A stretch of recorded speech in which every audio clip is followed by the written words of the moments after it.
नमस्कार बच्चों, आज मैं आप लोगों को राजनीतिक विज्ञान भाग 2 का चैप्टर 5 अधिकार पढ़ाऊंगी। अधिकार के बारे में बताऊंगी इस चैप्टर में कि अधिकार क्या है और अधिकार क्यों ज़रूरी है। चैप्टर तो आप लोगों ने पढ़ ही लिया होगा, तो वीडियो को समझने के लिए आपको चैप्टर पढ़ना जरूरी है। अधिकार, ठीक है। एक चीज़ आप ध्यान से देखो, आपने आज तक अपनी लाइफ में अधिकार के बारे में बहुत कुछ सुना होगा। हमने कई तरह के अधिकारों के बारे में सुना है, जैसे यहाँ पे हम हाईलाइट कर देते हैं, ध्यान से देखेंगे आप इसको, ठीक है। आपने कई तरह के अधिकार के बारे में ज़रूर सुना होगा। वोट देने का अधिकार, कहते हैं ना कि हमें वोट देने का अधिकार है, मत देने का अधिकार है, अपना सरकार चुनने का अधिकार है, ठीक है।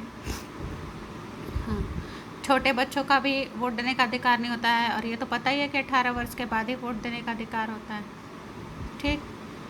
दूसरा है पार्टी बनाने का अधिकार। पार्टी बनाने की बात हो रही है यहाँ पे राजनीतिक पार्टी के बारे में, ठीक है। तो पार्टी बनाने का भी अधिकार है, राजनीतिक पार्टी भी बना सकते हो, इसका भी अधिकार है। इसके बाद है चुनाव लड़ने का भी अधिकार है। ये भी आपने सुना होगा कि ये चुनाव लड़ रहे हैं, वो चुनाव लड़ रहे हैं, ठीक है। चाहे तो आप भी चुनाव लड़ सकते हैं, लेकिन उसके लिए उम्र दी गई है, ठीक है। पढ़ा भी होगा लोकसभा राज्यसभा, उसमें एज होती है, ठीक है। और भारत का नागरिक हो, ये सारी चीज़ें होनी चाहिए, ठीक है। जीवन का अधिकार, जीवन जीने का अधिकार, स्वतंत्रता का अधिकार, समानता का अधिकार, देश में कहीं भी घूमने का अधिकार, करियर चुनने का अधिकार, ठीक है।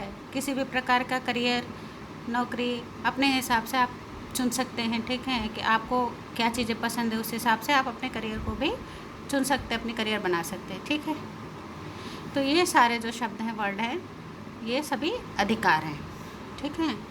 अधिकारों के बारे में आपने सुना भी है और अच्छे से जानते भी हैं, और उम्मीद करते हैं कि मेरे सभी प्यारे बच्चे इस चीज़ को समझेंगे, ठीक है। अब बात आती है अधिकार हम पढ़ते हैं, सुनते हैं, जानते हैं और अधिकारों का इस्तेमाल भी करते हैं। तो टॉपिक ये है अधिकार होते क्या हैं। अगर आपसे पेपर में पूछ लिया जाए क्या अधिकार की डेफिनेशन बताओ, इस तरीके से भी, ठीक है, क्वेश्चन आते हैं एग्ज़ाम में, तो आप सिंपल से लैंग्वेज में आप बताना चाहोगे तो आप ऐसे बता सकते हो। एनसीईआरटी के बुक में ऐसे लिखा, ऐसे दावे जिनकी मांग उचित हो और औचित्य सिद्ध हो, ठीक है। उचित का मतलब होता है सही हो, ठीक है, तो उसे हम अधिकार कहते हैं। एनसीईआरटी के बुक में आपके दे रखा है, तो शायद किताबी लैंग्वेज है, ठीक है। इससे आसान परिभाषा हम आपको बता देते हैं, ठीक है। कुछ बातें बताना चाहते हैं, ध्यान से सुनिएगा, ठीक है। आपने सुना होगा मनुष्य एक सामाजिक प्राणी। जो व्यक्ति जो है वो समाज में रहता है, और समाज में ही हम रहते हैं। हमारे समाज में गांव होते हैं, नगर होते हैं, शहर होते हैं। हम सब एक दूसरे पर आश्रित होते हैं, कभी ना कभी हमें एक दूसरे की ज़रूरत पड़ती है, ठीक है। अपने पड़ोस में हम हेल्प करते हैं, ठीक है। कोई दूसरा पड़ोसी भी हमारी हेल्प करे, तो कहीं ना कहीं हम एक दूसरे से जुड़े हैं। तो ऐसे में क्या होता है, समाज में हम रहते हैं, समाज में सभी व्यक्तियों की कुछ ज़रूरतें भी हैं, ठीक है। और उन ज़रूरतों को पूरा करने के लिए और उन मांगों को पूरा करने के लिए समाज जो स्वीकृति देती है, तो वही अधिकार होता है, ठीक है। तो आपको ये भी समझ में आया होगा, ठीक है। सिंपल सी परिभाषा है।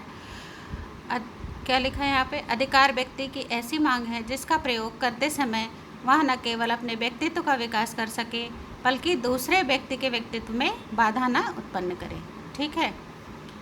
तो एक राइटर की बुक है जिससे लिखा हुआ है, उसकी जो लैंग्वेज है वो ज़्यादा आसान है, ठीक है। उससे पढ़ते हैं, कुछ पॉइंट इसमें से यहाँ निकाल कर लिखे हुए हैं, ठीक है। हम तो दोबारा इसका मतलब हम समझाते हैं। अधिकार व्यक्ति की ऐसी मांग है जिसका प्रयोग करते समय वह न केवल अपने व्यक्तित्व का विकास कर सके, बल्कि दूसरे व्यक्ति के व्यक्तित्व में बाधा ना उत्पन्न करे। ठीक है, कहने का मतलब ये है बच्चों कि यहाँ अपने व्यक्तित्व का विकास तो हम करें, लेकिन दूसरे के व्यक्तित्व में हम बाधा उत्पन्न ना करें।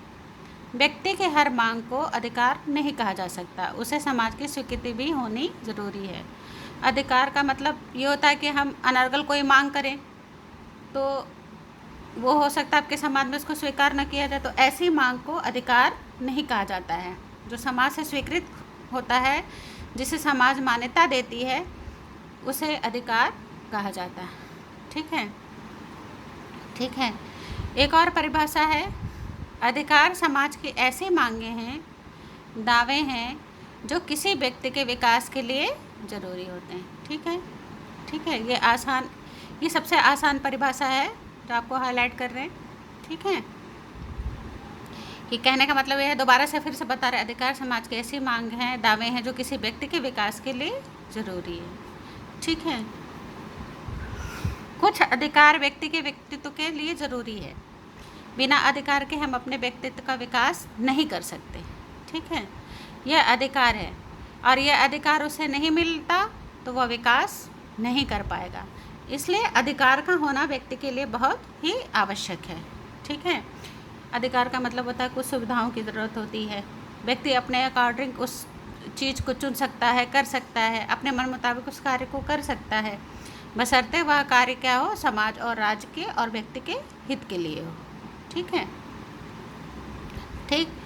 तो इस तरीके से अधिकार के बारे में आप लोग बच्चों अच्छे से समझ रहे होंगे कि अधिकार किसे कहा जाता है। ठीक है, और अधिकार वही होता है जिसे समाज ने मान्यता दे रखी है। ठीक है, आपके एनसीईआरटी के बुक में कुछ उदाहरण दिया गया है। मान लो जैसे स्कूल में एक यूनिफॉर्म होती है।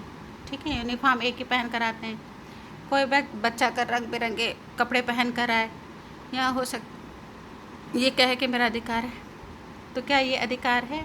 नहीं, नहीं है। क्योंकि हो सकता है कुछ बच्चों के पास अच्छे कपड़े हो, कुछ बच्चों के पास वो ऐसे कपड़े ना हो, तो उसके अंदर क्या होगा, उसके अंदर हीन भावना आएगी। तो इसलिए यूनिफॉर्म का होना इसीलिए आवश्यक है कि सभी बच्चे एक समान दिखे, एक जैसे हों, क्योंकि आप शिक्षा प्राप्त करने आ रहे हैं, आप अपने अधिकार का प्रयोग करने आ रहे हैं। तो इसलिए एक ऐसे उदाहरण है कि जो समाज में मान्यता दी जा रही है, मतलब वो सबके लिए बराबर हो। ठीक है, अब इसके आगे हम देखते हैं, अधिकार उन बातों का द्योतक है जिनसे लोग गरिमा का जीवन जी सके।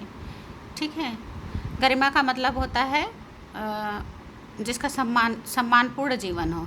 ठीक है, अधिकार उन बातों का द्योतक है, यानी आप अपने अधिकार का प्रयोग करें, आप अपने गरिमापूर्ण जीवन को जी सके। ठीक है, आप सम्मान पा सके समाज में, आपका जीवन अच्छा हो। ठीक है, तो यही कहने का मतलब है आजीविका का अधिकार सम्मानपूर्ण जीवन जीने के लिए ज़रूरी है। यानी जो व्यक्ति आजीविका का मतलब अपना जीवन चलाने के लिए जो भी कार्य करता है, ठीक है, वो सम्मानपूर्ण जीवन जीने के लिए ज़रूरी होता है। कुछ साल पहले हम जाते, जैसे 50 साल 30 साल पहले जो पहले कानून वगैरह होते थे ST SC, ठीक है, तो असुविधा होती थी, तो उनके साथ बहुत ज़्यादा भेदभाव होता था, उनको तो अछूत माना जाता था। तो इतना भी था कि उनको शिक्षा भी प्राप्त करने का अधिकार नहीं था, वो सार्वजनिक जगह पर जा नहीं आ सकते थे। तो इस तरीके से उनको अधिकार नहीं प्राप्त था, लेकिन वो जी नहीं पाते थे, या मतलब वो जी रहे थे, जीने के लिए जो भी कार्य करते थे वो करते थे। तो ऐसे में क्या होता था कि हीन भावना आती थी। भाई कुछ लोग आप अच्छे तरीके से रह रहे हैं और कुछ लोग ख़राब तरीके से रहे, तो उसके अंदर हीन भावना आने से क्या होता है, उसके व्यक्तित्व का विकास नहीं हो सकता, वो व्यक्ति डिप्रेशन में रहेगा, तनाव में रहेगा। तो इसके बेहतरी के लिए अधिकार का होना बहुत ज़रूरी है। अधिकार की दावेदारी हमारी बेहतरी के लिए ज़रूरी है। यह लोगों की दक्षता प्रतिभा के विकास में सहायक हो, जैसे शिक्षा का अधिकार, तर्क शक्ति, ज्ञान, एग्जाम्पल जैसे नशीली दवाएं, नशा, सिगरेट, शराब, TC, ये अधिकार नहीं होने चाहिए। ठीक है, शिक्षा प्राप्त करने से क्या होता है कि व्यक्ति के ज्ञान में वृद्धि होती है, उसकी मानसिक क्षमता के विकास में वृद्धि होती है। ठीक है, तो ये सारी चीज़ें, तो हर व्यक्ति की किसी न कोई आजीविका होती है, हमने बताया था। ठीक है, वो सम्मानपूर्ण होना ज़रूरी है। और जैसे एग्जाम्पल में दिया है, ठीक, तो नशीली दवाएं, नशा, सिगरेट, शराब, इत्यादि ऐसे अधिकार नहीं होना चाहिए कि हाँ आपको नशा करना, नशीली दवाएं लेना है, आपको नशा करना है, आपको सिगरेट पीना है, शराब, ये सब सारी चीज़ें अधिकार नहीं होती। इससे क्या होता है, व्यक्ति का मानसिक और शारीरिक स्थिति दोनों खराब होती है। ठीक है। और हमने बताया था कि शिक्षा का अधिकार इसलिए भी ज़रूरी है कि व्यक्ति को अच्छे बुरे की पहचान शिक्षा से बेहतर कहीं नहीं हो सकता, इसलिए शिक्षा का अधिकार हर व्यक्ति को होना आवश्यक है। ठीक है। अब अधिकारों के प्रकार के बारे में अगर हम बात करेंगे, जैसे आप लोगों ने पहले भी देखा, राजनीतिक अधिकार, सामाजिक अधिकार, आर्थिक अधिकार, धार्मिक अधिकार, तमाम तरह के ऐसे अधिकार हैं जिससे व्यक्ति अपने व्यक्तित्व का विकास कर सकता है। तो हमने पहले भी यही बात कही, ठीक है, कि व्यक्ति के व्यक्तित्व के विकास के लिए अधिकारों का होना आवश्यक है, और जो गलत अधिकार का प्रयोग करते हैं वो सही अधिकार का प्रयोग नहीं कर पाते। तो इसलिए अधिकार के लिए ज़रूरी है कि हम सम्मानपूर्ण तरीके से अधिकार को प्राप्त करें, और अधिकार की बेहतरी के लिए ये ज़रूरी भी है। ठीक है। समाज में बहुत सारी मांगे समय समय पर उठती रही हैं, तो मांगे क्या हो, मांगे सही होनी चाहिए। ठीक है। तो बच्चों, मुझे जाहिर सी बात है आप लोगों को यहाँ तक ये चीज़ें समझ में आ रही होंगी अच्छे प्रकार से। ठीक है। तो ये चीज़ें मैंने पहले से बताती हैं। तो अधिकारों के प्रकार के बारे में अभी हमने कहा था, ठीक है, कि सामाजिक, राजनीतिक, आर्थिक, ये सारे अधिकार हैं। राजनीतिक अधिकार में क्या है, वोट देने का, चुनाव लड़ने का, आप नागरिकता की स्वतंत्रता का। ठीक है। ये सारे चीज़ें जो हैं राजनीतिक अधिकार हैं। इसके बाद है सामाजिक अधिकार। सामाजिक अधिकार में क्या है, समाज में रहने, रीति रिवाजों को मानने और समायोजन करने के लिए, यानी समाज में रहने के लिए, समाज के रीति रिवाज को मानने के लिए, ये एक सामाजिक अधिकार है। ठीक है। अब आर्थिक में क्या है, व्यवसाय करने का, व्यवसाय चुनने का, व्यापार करने का, नौकरी करने का अधिकार है। ठीक है।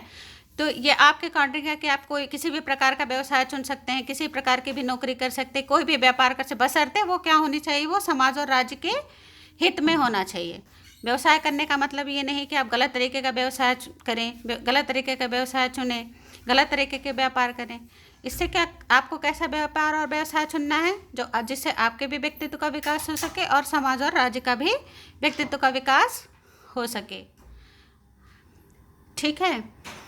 तो इस तरीके से आप अपने अधिकारों का प्रयोग सही तरीके से करते, इसीलिए समाज की स्वीकृति और राज्य की स्वीकृति का होना आवश्यक होता है। ठीक।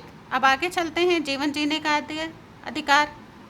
सभी को अपनी ज़िंदगी जीने का पूरा अधिकार होता है। ठीक है। आप जिसको पूरा अपने जीवन को जीने का अधिकार है।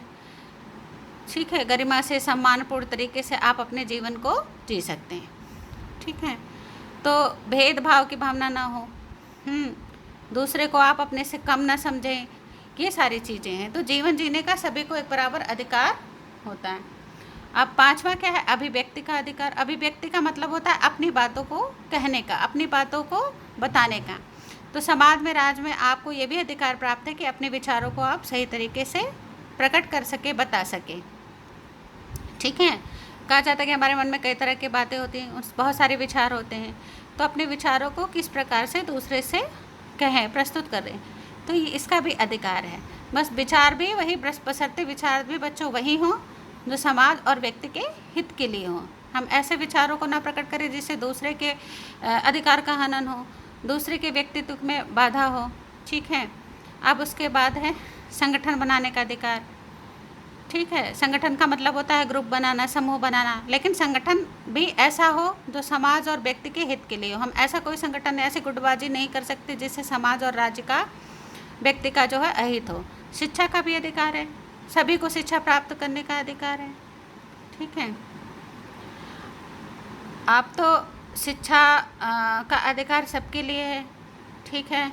अब तो शिक्षा के अधिकार में ये भी कहा गया है कि क्लास 1 से लेके 8th तक आपको निःशुल्क शिक्षा प्राप्त है। ठीक है। सभी लोग को शिक्षा प्राप्त कराया जाएगा, सभी को शिक्षा प्राप्त करने का अधिकार है। आज के समय में सभी को शिक्षा प्राप्त करना आवश्यक है। ठीक है, सबको अधिकार दिया गया है, चाहे वो पुरुष हो, चाहे स्त्री हो, चाहे किसी भी जाति का हो, किसी भी धर्म का हो। ठीक है, आप सूचना का अधिकार है। ठीक है, आपको हर तरीके के सूचना प्राप्त करने का अधिकार है। किसी भी मैटर में, किसी भी मामले में आप उसका सूचना प्राप्त कर सकते हैं। फिर है धर्म अपनाने का अधिकार। किसी भी प्रकार के धर्म को अपना सकते हैं, मान सकते हैं। स्वतंत्रता का अधिकार, आप पूरी तरीके से स्वतंत्र हैं। ठीक है, आप पूरी तरीके से अपने अपने स्वतंत्रता के अधिकार का प्रयोग कर सकते हैं। समान व्यवहार का अधिकार, समान व्यवहार के अधिकार में भी है कि समानता की भावना होनी चाहिए। अब जैसे अब कुछ प्रश्न हैं, अधिकार और दावा में अंतर बताइए। ठीक, क्या आपको ऐसा लगता है कि अधिकार दावा एक ही है? अच्छा है, कुछ बच्चे ऐसा मानते हुए अधिकार और दावा एक ही है, लेकिन इसमें एक अंतर भी होता है बच्चों। ठीक है, अधिकार और दावा में क्या अंतर होता है? तो अंतर है, दावा जो होता है समाज में उठाए जा सकते हैं, पर सभी दावे अधिकार नहीं होते। दावे का मतलब होता है मुद्दा। हम किसी चीज़ का मुद्दा उठा सकते हैं, किसी चीज़ को कह सकते हैं, लेकिन वो अधिकार नहीं माना जाता कि ये अधिकार है। ठीक है, ये जो दावा करे ये हमारा अधिकार है। कोई कोई दावे ऐसे होते हैं जो समाज को स्वीकार नहीं होते।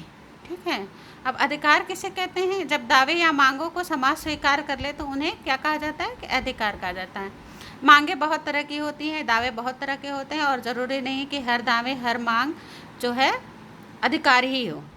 ठीक है, हम अपनी बातों को कह सकते हैं, अपनी मांगों को आपके सामने दूसरे के समक्ष प्रस्तुत कर सकते हैं, लेकिन इसको हम अधिकार नहीं मान सकते। अधिकार तभी माना जा सकता है जब समाज इसे स्वीकार कर लें। अब दूसरा प्रश्न क्या होता है बच्चों? अधिकार व्यक्ति के लिए क्यों आवश्यक है? तो जाहिर सी बात है, अब तक आप लोगों ने यही पढ़ा कि अधिकार व्यक्ति के लिए इसलिए आवश्यक है कि ताकि उसके व्यक्तित्व का विकास हो सके। ठीक है, कहने का मतलब यह है कि बिना अधिकारों के कोई भी व्यक्ति समाज में अपने व्यक्तित्व का विकास नहीं कर सकता। अपने विकास के लिए व्यक्ति को सामाजिक, आर्थिक, राजनीतिक, सांस्कृतिक, धार्मिक इत्यादि अधिकारों की आवश्यकता पड़ती है। तो बच्चों, यहाँ कहने का सिर्फ एक ही उद्देश्य होता है कि अधिकार व्यक्ति के लिए आवश्यक क्यों है, क्योंकि जाहिर सी बात है, जब व्यक्ति का विकास होगा तो समाज का विकास होगा, और समाज का विकास होगा तो राज्य का विकास होगा, और राज्य का विकास होगा तो देश का विकास होगा। तो एक तरह से देखा जाए तो जो देश की उन्नति है, या देश का विकास है, या देश की जो मजबूती है, वो व्यक्ति पर निर्भर है कि व्यक्ति अपने व्यक्तित्व का विकास करके, व्यक्ति समाज में अपना सहयोग देकर किस प्रकार से अधिकारों का प्रयोग अच्छे से करके किस प्रकार से देश को मजबूती और विकास के रास्ते पर ले जाता है। ठीक है, तो व्यक्ति को सामाजिक, आर्थिक, राजनीतिक, सांस्कृतिक तभी अधिकार इसीलिए दिए गए हैं ताकि वो अपने व्यक्तित्व का विकास कर सकते हैं। ठीक है, तो बच्चों अभी ये चैप्टर ख़त्म नहीं हुआ है, आपको और भी चीज़ें जो हैं हम आपको वीडियो के पार्ट 2 में भी बताएंगे। ठीक है, ठीक है, तो जो भी आपको चैप्टर में जो भी चीज़ें, जो भी दिक्कतें होंगी, जो भी परेशानी होगी, मेरे ख्याल से तो आप लोगों को इतना समझ में आ गया होगा कि अधिकार किसे कहते हैं। अब अगले वीडियो में हम आपको अधिकार के बारे में बताएंगे। ठीक है, तो बहुत जल्दी ये ख़त्म हो जाएगा। बच्चों सिर्फ इतना करना है कि आपको ध्यानपूर्वक इस चैप्टर को पढ़ना है, सुनना है। ठीक है, और इसको लिख के दिखाना भी है। तो जाहिर सी बात है बच्चों, आप लोगों को बहुत अच्छे से समझ में आ रही होगी। तो इसी के साथ मैं आप लोगों को धन्यवाद करती हूँ। जय हिंद, जय भारत।